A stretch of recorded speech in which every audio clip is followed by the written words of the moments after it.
Bonjour à tous et à toutes et bienvenue une fois de plus sur la chaîne du pouvoir de la conscience. J'espère que vous allez bien, j'espère que vous passez une excellente journée et que vous prenez grand soin de vos conversations internes. Aujourd'hui, la lecture d'une conférence de Neville Goddard intitulée « Si vous pouvez vraiment croire ». Avant de commencer avec la lecture, je vous invite à vous abonner à la chaîne si vous ne l'avez pas encore fait et n'hésitez pas de partager son contenu si vous pensez qu'il peut aider des personnes de votre entourage. Sans plus attendre et en vous remerciant de votre temps précieux, on commence avec la lecture. Si vous pouvez vraiment croire, une conférence de Neville Goddard du 15 juin 1970.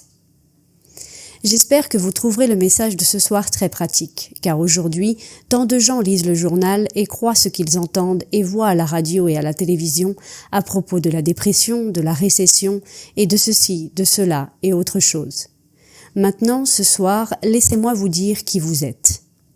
Il est dit dans les Écritures, voici le chapitre 19, verset 26 de Matthieu et je cite « Avec Dieu, toutes choses sont possibles ». Ensuite, il est dit dans l'évangile le plus ancien, le livre de Marc, chapitre 9, verset 23, « Tout est possible pour celui qui croit ». L'imagination divine n'a aucune restriction qui lui est imposée. L'imagination humaine a une restriction qui lui est imposée, c'est de croire. Tout est possible pour celui qui croit. Ainsi, l'homme est assimilé, c'est de vous qu'il parle, à Dieu. Mais à ce niveau, c'est en croyant. Pouvez-vous le croire ?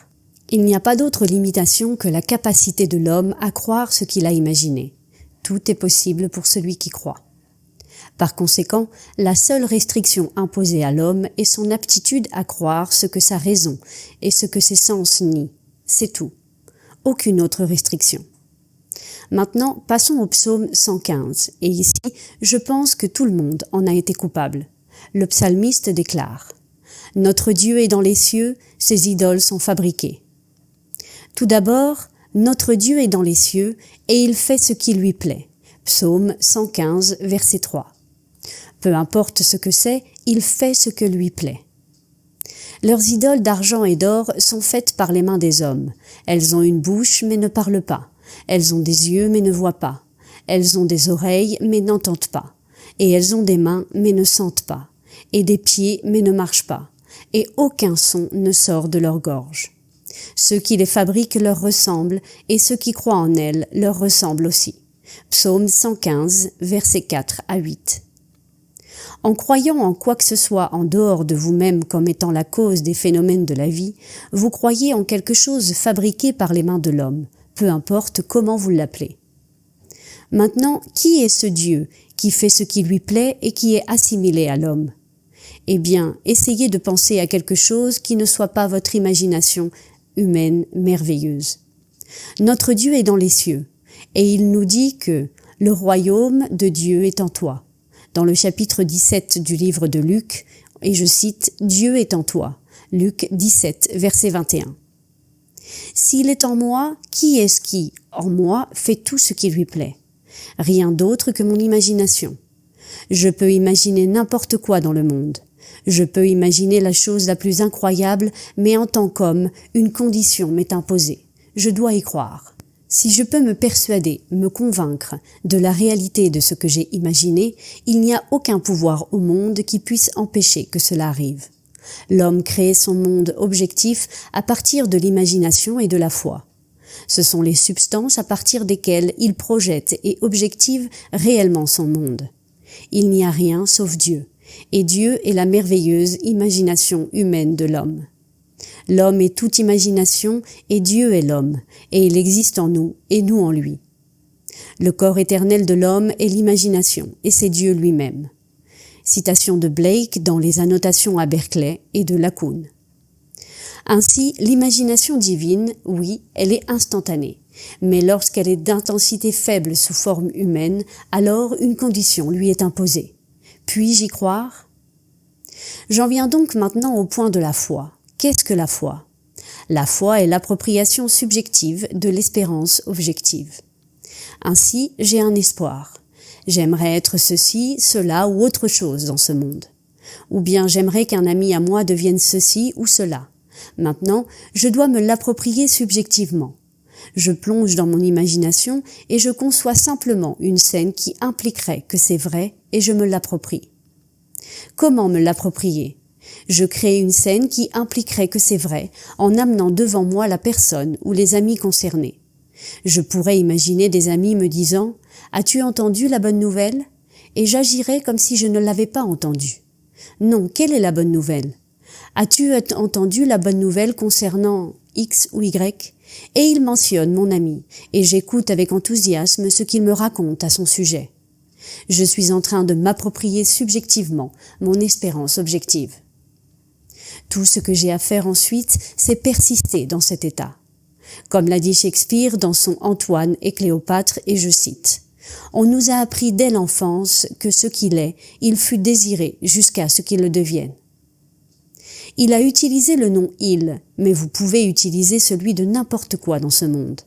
Il a dit que ce qu'il est fut désiré jusqu'à ce qu'il le devienne. Mais vous pouvez désirer cela pour une maison, un lieu ou toute autre chose dans ce monde. Il n'est pas nécessaire de le limiter à un ami, ce qu'il est fut désiré jusqu'à ce qu'il le devienne. Vous pouvez remplacer « il » par « cela » ou par « eux » ou tout autre élément du monde. C'est exactement le même principe, le désir originel consistait simplement à s'abandonner à un état, à tel point que l'on s'y perd, et à y rester jusqu'à ce que cet état s'objective dans notre monde. C'est ce que la Bible enseigne à tous dans ce monde. Votre fin est prédéterminée. Vous ne pouvez pas échouer. Vous ne pouvez pas échouer car Dieu l'a fait. Absolument tout est accompli. Un jour, vous vous réveillerez en tant que Dieu lui-même, et peu importe ce que vous faites dans ce monde, vous ne pouvez pas échouer. Vous pouvez échouer dans vos objectifs dans ce monde, mais vous ne pouvez pas échouer dans l'objectif de Dieu pour lui-même lorsqu'il est devenu homme. Dans les Écritures, telles qu'elles sont enseignées par tous les prêtres du monde, qu'ils soient catholiques, protestants, scientifiques chrétiens ou de toute autre dénomination, tous enseignent ceci. L'incarnation a eu lieu à Bethléem. C'est ce qu'ils enseignent. Moi, je vous dis, ce n'est pas vrai.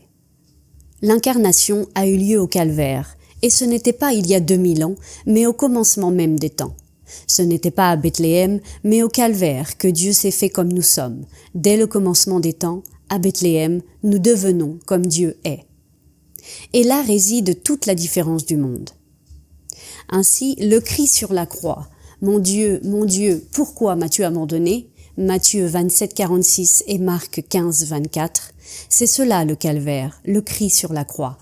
Dieu est devenu aussi totalement que nous sommes, il ne prétend pas être un homme. C'est cela l'incarnation, Dieu lui-même incarné dans l'humanité. Son nom est en nous et il est son nom. Et son nom est « Je suis ». Mais je vous dis que ce nom, dans un sens plus vivant, est votre propre merveilleuse imagination humaine. C'est cela, Dieu. Ainsi, il s'est incarné dans l'humanité au calvaire. Le calvaire n'a pas eu lieu il y a 2000 ans. Il a eu lieu au tout début, lorsque Dieu a dit « Faisons l'homme à notre image » dans la Genèse 1, verset 26. Et alors Dieu est devenu l'humanité. C'est cela le calvaire. Et il s'est enterré dans le crâne de l'humanité. C'est là qu'il est, et c'est là qu'il rêve le rêve de la vie. Il rêve tout ce que vous expérimentez dans ce monde. Un jour viendra où il arrivera à Bethléem. Lorsqu'il arrive à Bethléem, alors Dieu en l'homme naît, et l'homme devient comme Dieu est. Né, non du sang, ni de la volonté de la chair, ni de la volonté de l'homme, mais de Dieu. Et personne ne peut échouer, car cela a été fait avant que le monde soit. Car l'imagination divine n'attend pas. Elle imagine un état qui est planifié et immédiatement il est. Maintenant, il s'agit simplement d'en payer le prix.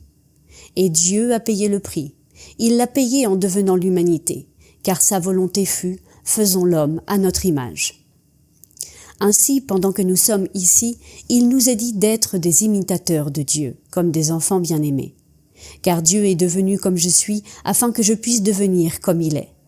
Maintenant que j'attends cette naissance qui ne vient ni du sang, ni de la volonté de la chair, ni de la volonté de l'homme, mais de Dieu, pendant que je suis ici, dans le monde de César, laissez-moi l'imiter.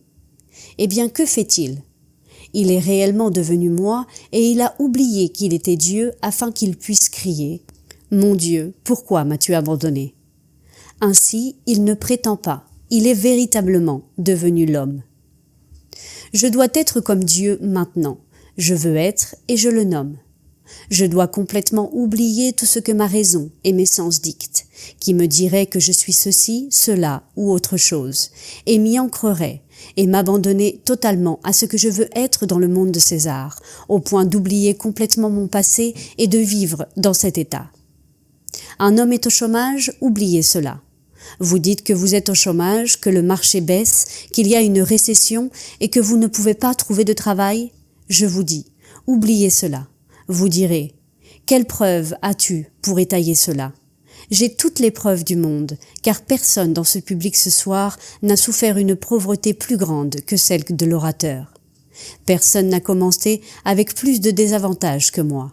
Personne, je dirais, n'a eu moins d'éducation que ce que furent mes années de formation. Aucun statut social, aucun bagage intellectuel, aucun avantage économique. Et toute ma famille a découvert ce principe. Mon père l'a découvert, mon frère Victor l'a découvert, puis il l'a partagé avec la famille.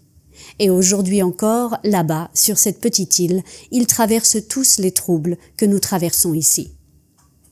Pour nous, c'est à grande échelle, car l'île est petite, alors qu'ici, aux États-Unis, nous sommes plus de 200 millions de personnes.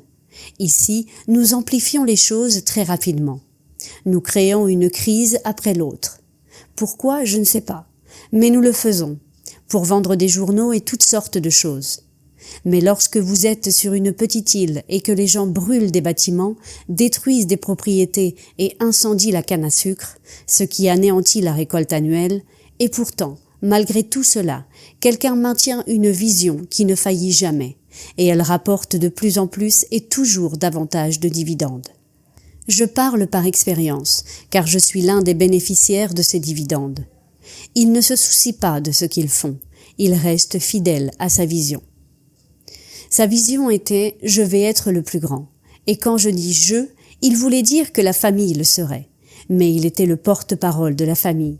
C'est lui qui avait la vision de toute la région, laissez faire ce qu'ils veulent. Je serai le plus grand, le géant financier, le plus puissant de l'île. Eh bien, mon frère Victor a maintenant 68 ans. Il pourrait partir cette nuit, je ne sais pas, mais son rêve est devenu réalité. On nous a enseigné depuis notre plus jeune âge que celui qu'il est devenu, il l'a désiré jusqu'à l'être. Mais vous ne pouvez pas le désirer, puis vous en détourner et le rejeter. Vous devez vouloir être et le vouloir si intensément que vous ne vous détournez d'aucune autre chose. Ainsi, lorsque je rentre chez moi et que je parle avec lui, il me dit « Neville, c'est bien, merci pour tes visions. Tu as des visions et moi, j'ai un autre objectif. Mon objectif, comme tu l'appelles, c'est le monde du César.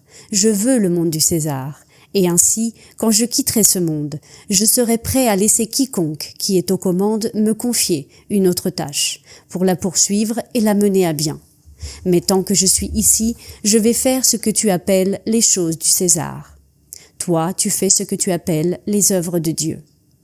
Je t'aime comme mon frère et tu peux continuer avec tes visions. Maintenant, tant que je suis ici, je veux être et je serai le plus grand. Et selon la loi aujourd'hui, il est au-delà de tout doute, et personne n'oserait remettre en question sa position dans le monde financier de l'île de la Barbade. Et il ne s'arrête pas là, il s'étend aux autres îles. Ainsi il dit, « Laissons-les se révolter, laissons-les brûler, laissons-les faire ce qu'ils veulent. Je ne vacillerai pas dans ma vision. » Et ma vision, telle que je l'avais pour moi-même lorsque nous n'avions rien, et que j'en avais assez de ne rien avoir et de voir ma famille méprisée. De sorte que maintenant, ils ne sont plus méprisés. Tout le monde se tourne vers eux, y compris le gouvernement, et leur demande ce qu'il faut faire, parce qu'ils ont la compétence, parce qu'ils l'ont démontré sur ce qu'il faut faire. Par conséquent, tout est possible dans ce monde. Toutes choses sont possibles pour celui qui croit. La seule condition imposée à l'homme est la suivante. Pouvez-vous croire lorsque la raison le nie et que vos sens le refutent? Aucune limitation n'est imposée à Dieu. Avec Dieu, toutes choses sont possibles. Aucune limite. Mais Dieu s'est fait homme, et en tant qu'homme, il s'est imposé à lui-même une limitation. Et cette limitation est la croyance. Pouvez-vous y croire? Ainsi, pouvez-vous croire ce soir que vous êtes ce que, en ce moment même, toutes les circonstances nient? Peu importe ce que c'est. Pouvez-vous y croire? Allez-vous persister dans cette croyance comme si elle était vraie et demain marcher comme si c'était une réalité, même si vous n'avez rien à manger? Et persister dans cette croyance? Vous n'avez pas besoin de lever un petit doigt pour voler quoi que ce soit dans ce monde, ni de faire quoi que ce soit dont vous auriez honte. Contentez-vous de persister dans la conviction que vous êtes l'homme ou la femme que vous voulez être. Cela finira par arriver. Une supposition, même fausse, si elle est maintenue, se solidifie en fait. Tout ce vaste monde objectif a été produit par des activités imaginaires. Peu importe ce que le monde vous dira, il n'y a pas une seule chose que vous voyez aujourd'hui dans le monde qui n'ait pas été d'abord simplement imaginée. Les vêtements que vous portez, votre coupe de cheveux, la maison dans laquelle nous sommes en ce moment même, tout cela a d'abord été imaginé. Puis, on a persisté dans cette imagination et cela est devenu une réalité.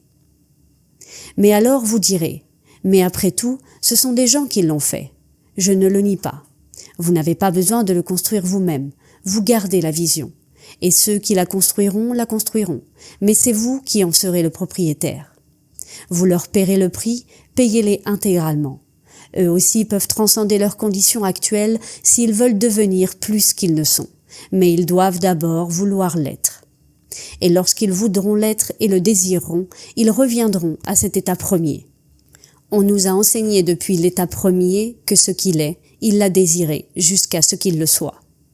Ainsi, vous voulez être et vous le nommez. Je ne vais pas vous dire quoi être. Vous nommez ce que vous voulez être. Maintenant, allez au-delà des choses du César. Voudriez-vous être au-delà de toutes les choses du monde, quelqu'un qui a véritablement expérimenté les évangiles? Cela aussi est un désir. Par conséquent, vous pouvez rester ici éternellement à construire des choses toujours plus grandes dans le monde. Quelqu'un est mort la semaine dernière ou il y a 2 semaines, il s'appelait Richard Mellon. Il a laissé un héritage de plus de 3 milliards de dollars. Il est mort à l'âge de 70 ans. Sans aucun doute, c'était un homme remarquable et très admirable. Il a donné plus de 700 millions de dollars à des œuvres caritatives.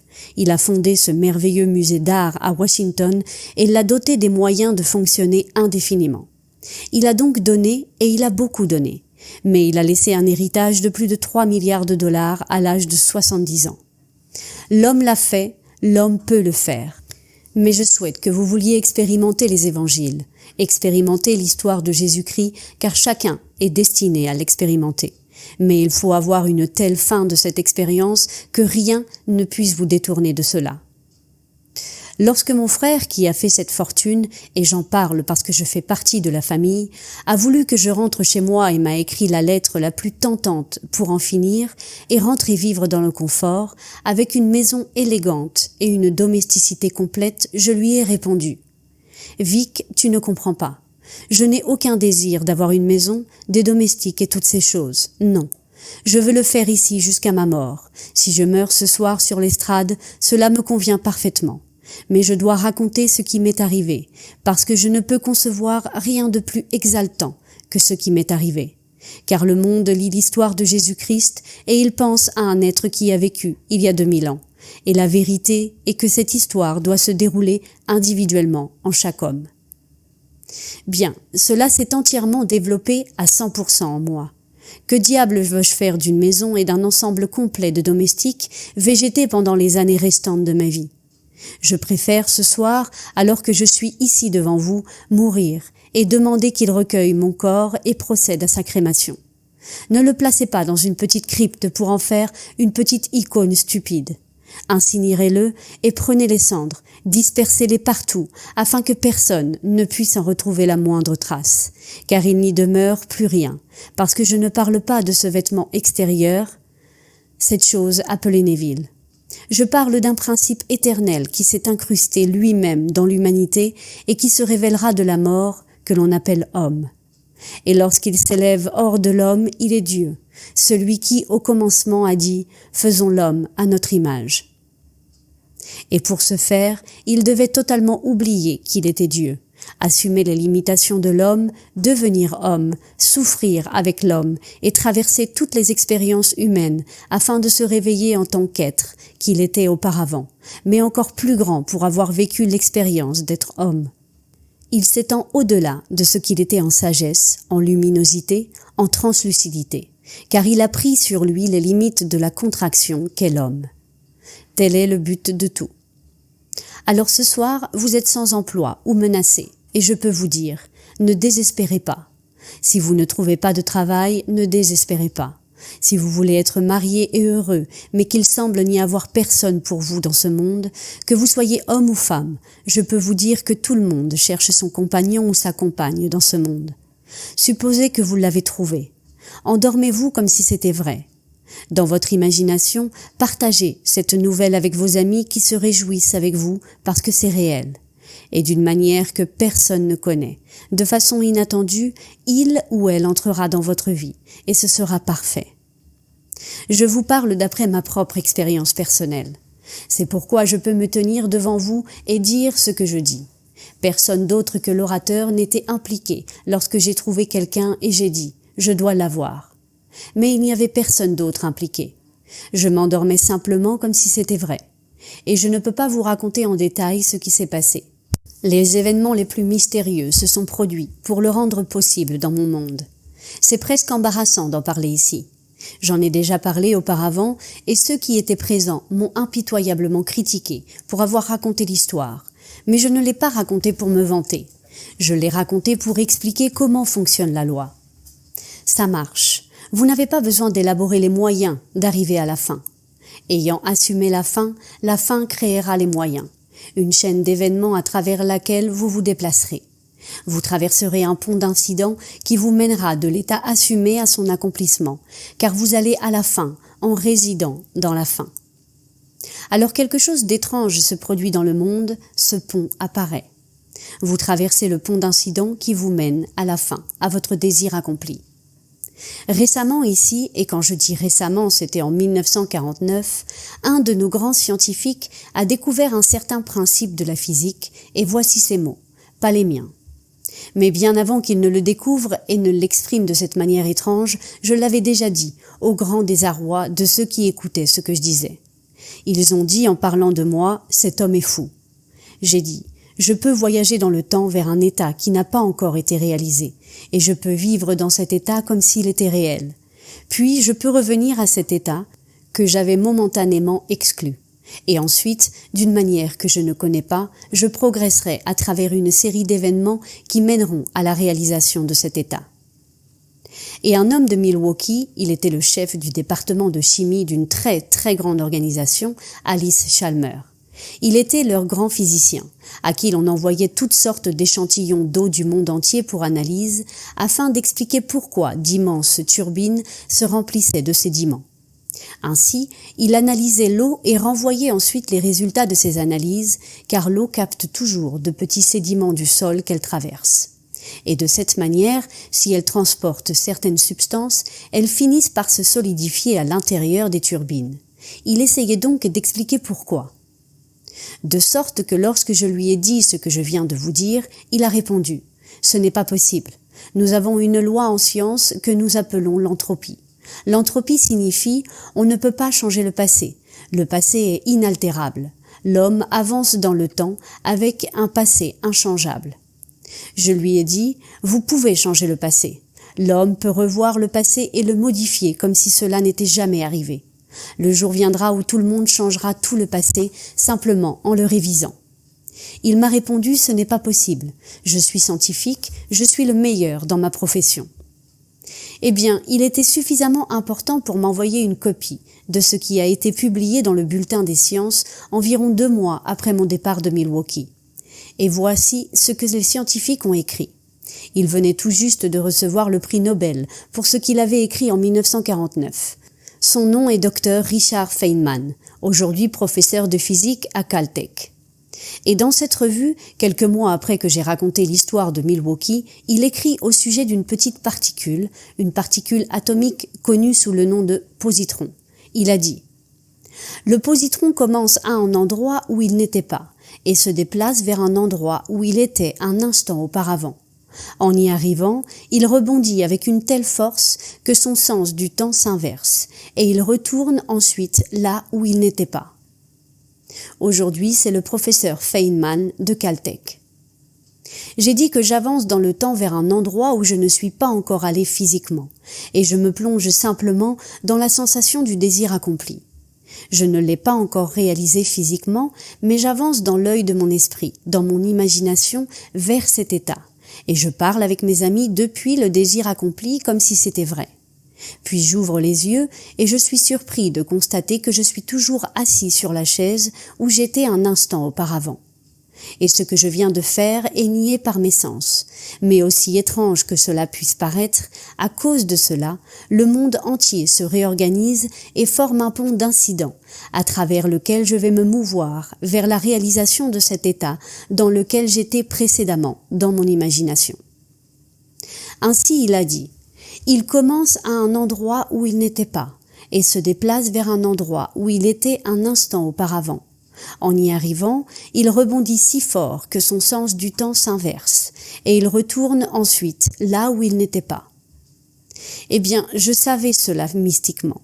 Je ne suis pas scientifique, je ne pourrais pas l'expliquer. Le petit positron fait cela, comme l'a décrit en 1949. Et c'est pourquoi l'an dernier, on lui a décerné le prix Nobel. Ils ont attendu toutes ces années pour le confirmer et c'est désormais confirmé photographiquement dans tous les laboratoires où ils ont pu réellement faire les tests. Et l'homme avait raison. Cependant, j'avais raison avant lui. Mais je n'avais aucune petite particule pour le prouver. Je savais juste ce que j'avais fait. Je me plaçais simplement dans un état et je voyais le monde tel que je le verrais si cet état était vrai. Je regardais et je le voyais, et mes amis me souriaient parce qu'ils étaient heureux que j'ai accompli ce que j'avais dit que j'accomplirais. De cette manière, ils souriaient avec moi, et puis j'ouvrais les yeux et mes amis n'étaient plus là. J'étais de retour dans ma chambre et c'était la même vieille chambre, les mêmes limitations, tout était identique. Mais alors, d'une manière que je ne connaissais pas, ce petit pont d'incidents s'est construit et j'ai avancé pour accomplir ce que j'avais fait dans mon imagination. J'ai avancé et fait ce que je voulais faire. Ainsi, j'ai commencé depuis un endroit où je n'avais jamais été physiquement et je suis rapidement retourné là où j'étais physiquement. Et ensuite, j'ai été rejeté, bouleversé par le fait que ce n'était pas vrai. J'ai été si violemment rejeté que j'ai alors inversé mon sens du temps et je suis revenu en arrière pour me retrouver là où j'avais été dans mon imagination. Or, l'édition est celle du 15 octobre. Elle s'appelle « La lettre de la science ». Vous pouvez l'obtenir à la bibliothèque. Elle est de Richard Feynman, datée du 15 octobre 1949. Et cela m'est arrivé en mai, dans la ville de Milwaukee. Et quand la publication lui est parvenue, puisqu'il était abonné à la lettre de la science, il me l'a envoyée, et je l'ai reçue à un moment donné en décembre de cette année-là. Mais je lui en avais parlé bien avant, en mai de cette même année. Je n'ai pas reçu le prix Nobel. Il m'avait traité de fou, il disait que j'étais complètement fou. Je peux vous dire, il existe des états de conscience où tous les hommes visionnaires sont considérés comme des fous. Et j'ai été considéré comme le fou depuis mon enfance, car je voyais des choses que je ne pouvais pas expliquer. Je n'avais pas la formation nécessaire pour expliquer ces choses que je voyais, mais je savais qu'elles fonctionnaient. Je savais simplement que cela fonctionnait. J'essayais et cela fonctionnait. S'il y a des preuves d'une chose, est-ce que cela importe vraiment ce que le monde en pense, tant qu'il y a des preuves? Eh bien, j'avais la preuve, mais je ne pouvais pas l'expliquer scientifiquement. Je savais juste que cela marchait. Ainsi, je vous dis, tout est possible pour celui qui croit. Et cet être qui croit est équivalent à Dieu. La seule limitation se trouve en Dieu sous forme humaine, car avec Dieu tout est possible, sans aucune restriction. Imaginer depuis l'état de l'imagination divine est automatique, c'est fait. Mais quand Dieu se limite lui-même en devenant l'homme et descend à la condition humaine, il s'impose alors à lui-même, désormais appelé homme, la croyance. Ainsi il est dit, sans foi, il est impossible de lui être agréable.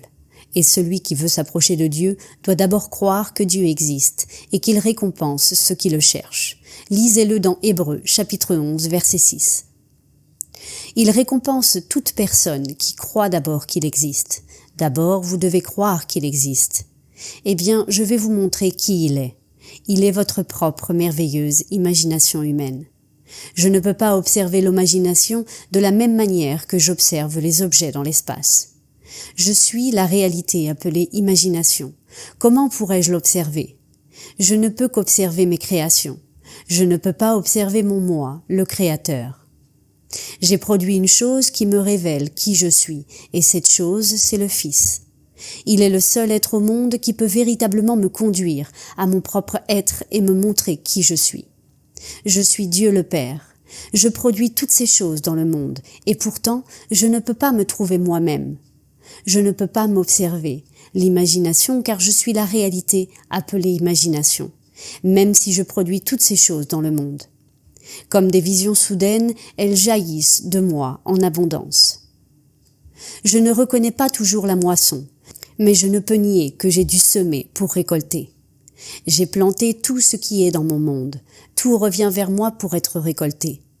Ainsi, je ne reconnais pas la réalité que je suis, car elle est invisible aux yeux mortels. Mais j'ai créé un état, et cet état, c'est le Fils, qui un jour se tiendra devant moi et m'appellera Père, et alors je saurai qui je suis.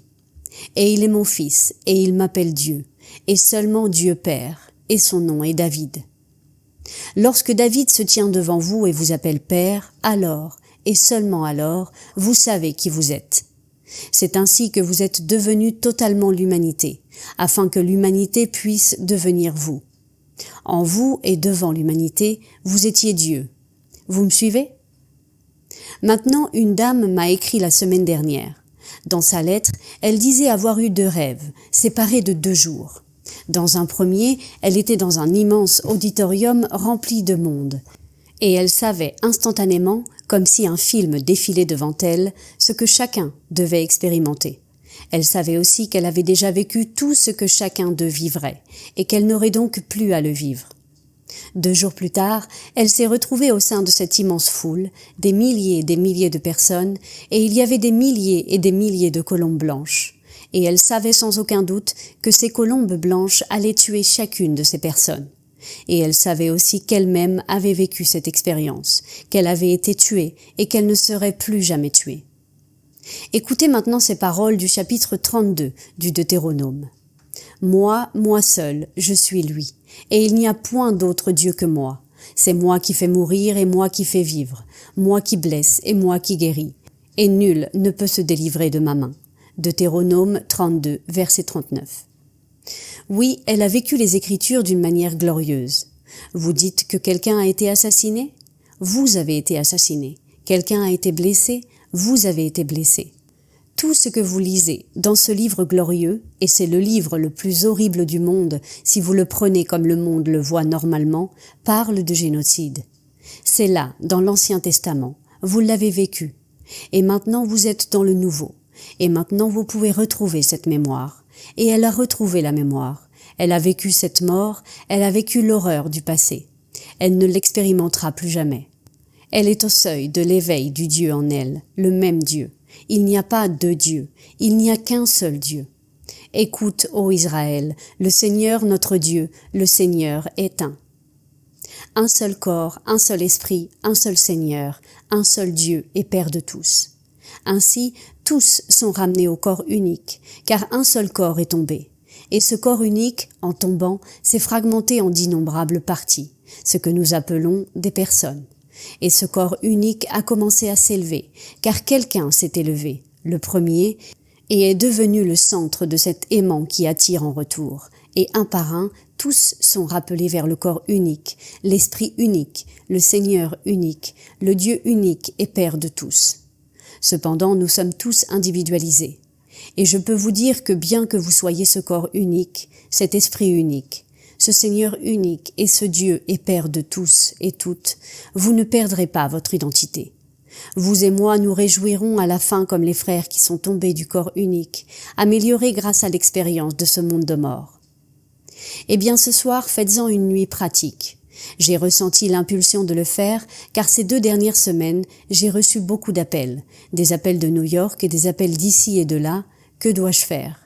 Eh bien, si on m'appelle depuis tous ces endroits lointains, alors la même chose doit se passer ici.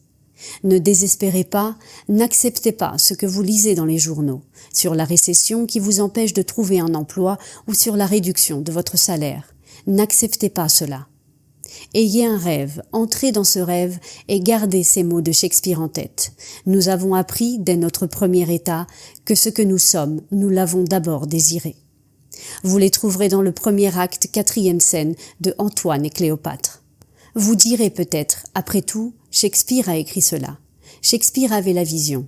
Ne dites pas seulement Shakespeare l'a écrit, il avait la vision.